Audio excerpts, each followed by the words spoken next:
तो हम लोग इक्विवेलेंस रिलेशन का जो है एग्जांपल करेंगे आगे, कि जैसे क्वेश्चन है कि show that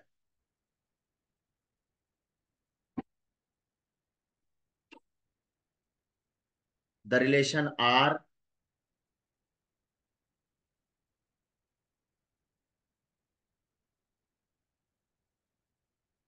in the set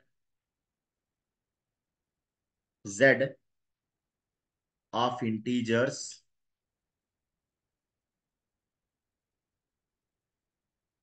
given by R equal to collection of all A comma B such that 2 divides A minus B. तो is an equivalence relation, is an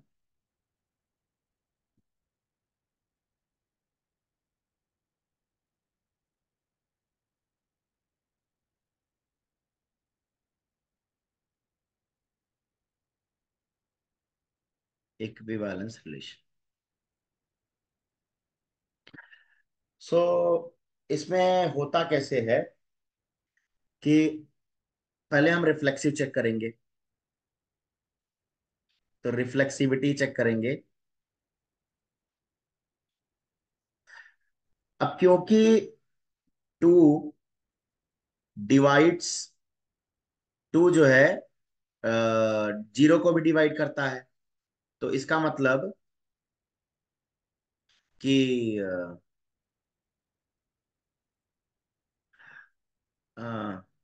एक मिनट,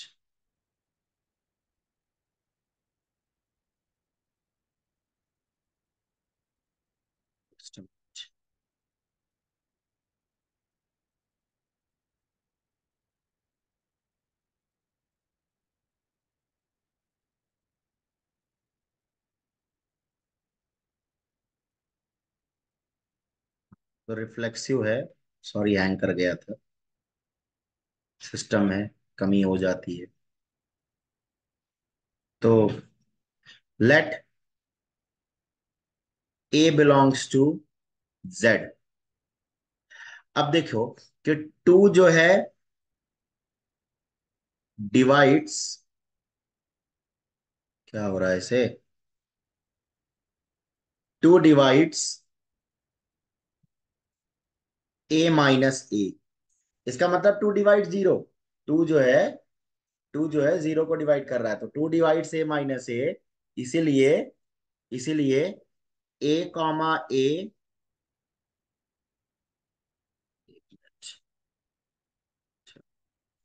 मिसबिहेव कर रहा था।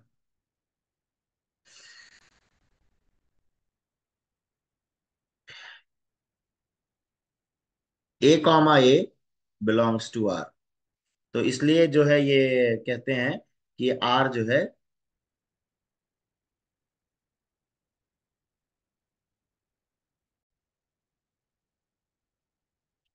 Sorry app app जो है misbehave करने लगा।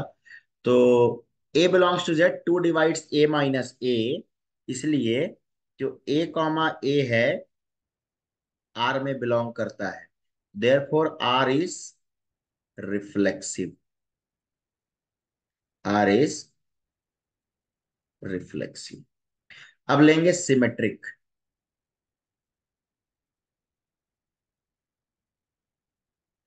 तो let A comma B belongs to Z, let A comma B belongs to R. ये आर मेरा रिलेशन वाला आर है। अगर A comma B belongs to R हो रहा है, इसका मतलब टू डिवाइड्स ए माइनस बी। अगर टू जो है ए माइनस बी को डिवाइड कर रहा है, तो ये तो सीधी सी बात है कि two divides B minus A also, B minus A को भी डिवाइड करेगा। अरे भाई, टू अगर टू फोर माइनस टू को डिवाइड करता है, मतलब टू को डिवाइड करता है, तो two divides minus two as well. तो इसका मतलब टू डिवाइड्स ए माइनस बी, तो two divides B minus A also. और अगर टू डिवाइड्स बी माइनस है, इसका मतलब B comma A belongs to R. तो जब हम ए कॉमा बी आर में लेते तो है बी कॉमा ए मिल जाता है, इसका मतलब आर जो है सिमेट्रिक होगा। आर जो है सिमेट्रिक होगा। अब हम चलेंगे ट्रांजिटिव की तरफ। तो let A comma b comma c belongs to Z. Let A comma b comma c belongs to R. इसका मतलब two divides A minus b and two divides B minus c. अगर टू डिवाइड्स ए minus b हो रहा है, अगर two जो है ए minus B को डिवाइड करता है, इसका मतलब ए माइनस बी की वैल्यू सम टू के होगी। और बी माइनस सी को डिवाइड करता है तो बी माइनस सी की वैल्यू सम टू एम होगी। अगर मैं इन दोनों को ऐड कर दूं तो यहाँ पे आएगा a minus b plus b minus c equal to two k plus two m. Two k plus two m minus b plus b गया तो a minus c equal to two times some k plus m. तो इसका मतलब कि जो है two also divides ए minus c. अब two divides ए minus c का मतलब है कि a comma c belongs to R. A comma c belongs to R. So therefore अब हमने क्या देखा कि a comma B belongs to R, b comma c belongs to R, implies a comma c belongs to R. तो इसका मतलब are is transitive. Are जो है ट्रांजिटिव रिलेशन भी है। R is transitive relation. तो ऊपर तीनों से ये पता चलता है कि आर रिफ्लेक्सिव है, आर सिमेट्रिक है, आर ट्रांजिटिव है। तो इस तरह से हमें ये पता चलता है कि ये जो है आर एक इक्विवेलेंस रिलेशन है। So R is an equivalence relation। R is an equivalence relation। तो इस तरह से हम लोग जो है इसको सॉल्व कर लो।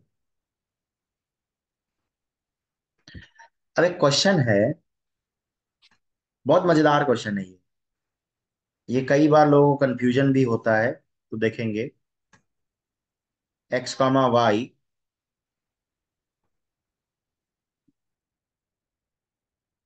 सच that x is wife of y.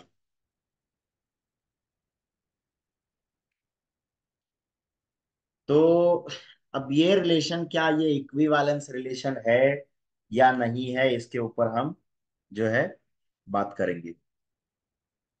तो कुछ इस तरह से होगा कि मान लीजिए अगर रिफ्लेक्सिव की बात करें तो रिफ्लेक्सिव कब होता, जब x comma x belongs to R होता। इसका मतलब x is a wife of x। x wife है x का खुद का, ऐसा तो पॉसिबल ही नहीं है। x कभी भी खुद का वाइफ तो हो ही नहीं सकती, हो ही नहीं सकता या हो ही नहीं सकती जो भी है। तो ये कंडीशन जो है वैलिड नहीं है, तो इसका मतलब ये रिफ्लेक्सिव नहीं है।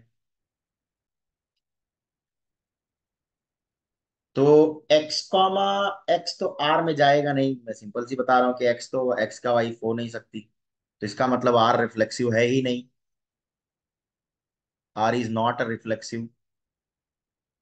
r is not reflexive. अब बात करते हैं कि सिमेट्रिक। तो x comma y belongs to r ले लेंगे अगर, तो इसका मतलब x is wife of y। x y की वाइफ है, पत्नी है। ये तो उल्टा हो नहीं सकता कि वाई जो है एक्स की पत्नी, हस्बैंड कभी पत्नी बन नहीं सकता। तो इसका मतलब आर जो है R is not symmetric as well. बात करते हैं ट्रांजिटिव की। तो लेट अब लोग ट्रांजिटिव में जब क्वेश्चन करने जाते हैं तो क्या करते हैं, let x comma y belongs to R, y comma z belongs to R. अगर मान लीजिए हमने ऐसा लिया इस क्वेश्चन में x comma y and y comma z. तो कहने का मतलब है x is a wife of y and y is a wife of z. मतलब एक्स वाई की पत्नी है, तो वो जो हस्बैंड है वो जेड की पत्नी है, ऐसा तो कभी ले ही नहीं सकते भाई कोई, ये कोई बात ही नहीं हुआ। तो इसलिए इस क्वेश्चन में ये वाला तरीका नहीं अप्लाई होगा। तो इसका मतलब है कि आर में, ये रिलेशन में केवल और केवल, केवल और केवल एक ही एलिमेंट है। केवल आर जो है केवल एक ही एलिमेंट रखा हुआ है, एक्स कॉमा वाई, केवल एक एलिमेंट से बना हुआ है, सिंगलटन एलिमेंट से बना हुआ है। और जब ऐसा होता है तो आर हमेशा ट्रांजिटिव होता है। R is transitive. मतलब अगर इसके अंदर केवल एक ही एलिमेंट है, आर इज मतलब x is a wife of y, दूसरा पेयर ले ही नहीं सकते हैं, और दूसरा पेयर ले नहीं सकते तो ये कोई दिक्कत ही नहीं है, तो ये तो आप अपने आप में ट्रांजिटिव है ही। X comma y belongs to R, x comma y belongs to R, तो वो खुद का ट्रांजिटिव हो जाएगा। तो ये जो रिलेशन है, रिफ्लेक्सिव नहीं है, सिमेट्रिक नहीं है, ट्रांजिटिव। अब हम आगे चलते हैं, एक और क्वेश्चन डिस्कस करेंगे कि x is a father of y. अब मैं थोड़ा सा इसको डायरेक्टली कर दूंगा, x is father of y. तो x cannot be father of x, तो x comma x cannot belongs to R, तो रिफ्लेक्सिव नहीं होगा। यहां से पता चलता है कि ये रिफ्लेक्सिव नहीं होगा। अगर x comma y belongs to R है, then it does not imply कि y comma x belongs to R होगा। भाई अगर एक्स वाई का फादर हो गया तो वाई तो एक्स का फादर हो नहीं सकता। बाप का बेटा बेटा का बाप कैसे हो जाएगा? तो ये नॉट सिमेट्रिक होगा, ये सिमेट्रिक भी नहीं होगा। अब बात करते हैं ट्रांजिटिव की।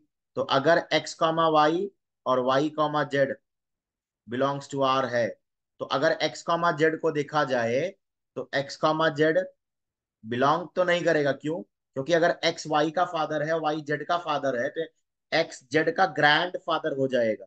पॉसिबल ही नहीं है, हमें ग्रैंड फादर रिलेशन नहीं लेना है। तो एक्स, तो इसका मतलब ये नॉट ट्रांजिटिव भी होगा, ये ट्रांजिटिव भी नहीं होगा। ये ऐसा रिलेशन निकला जो कि ना रिफ्लेक्सिव है, ना सिमेट्रिक है, ना ट्रांजिटिव है। अगर ऐसा ही कुछ पूछा जाए कि क्या ब्लड रिलेशन क्या इक्विवेलेंस होता है, तो हाँ, ब्लड रिलेशन जो है इक्विवेलेंस रिलेशन होता है। कैसे? कि अगर एक्स एक्स एक्स का खुद का ब्लड ही है तो कोई दिक्कत ही नहीं है। अगर एक्स वाई का ब्लड है तो वाई एक्स का भी ब्लड है, कोई दिक्कत ही नहीं है। अब अगर बात करें ट्रांजिटिव, तो हाँ वो तो जो है वो तो नॉर्मली एंसिस्टर वाली बात आ जाती है। अगर एक्स वाई का ब्लड है, वाई जेड का ब्लड है, तो यस एक्स जेड का ब्लड, एक्स जेड का ब्लड है, तो इसका कोई दिक्कत नहीं। तो इस तरह से जो है ब्लड रिलेशन होता है। फ्रेंडशिप रिलेशन ले लें। अगर एक्स एक्स का फ्रेंड हो सकता है, भाई मैं मेरा फ्रेंड ही हूँ, मैं अपने आप को समझा लूंगा, मैं मेरा फ्रेंड हूँ। अगर एक्स वाई का फ्रेंड है तो वाई एक्स का फ्रेंड होगा, सिमेट्रिक भी हो गया, रिफ्लेक्सिव भी था। लेकिन अगर एक्स वाई का फ्रेंड है, वाई जेड का फ्रेंड है, तो ये जरूरी नहीं है कि एक्स जेड का फ्रेंड होगा, वो दोनों दुश्मन हो सकते हैं। तो इस तरह से वो ट्रांजिटिव नहीं होगा। तो फ्रेंडशिप रिलेशन ट्रांजिटिव नहीं होता, ब्लड रिलेशन सभी होता है, इक्विवेलेंस होता है। तो इस तरह से जो है हमने कुछ सिंपल सिंपल अभी एग्जांपल्स इस क्लास में अभी तक देखे हुए हैं।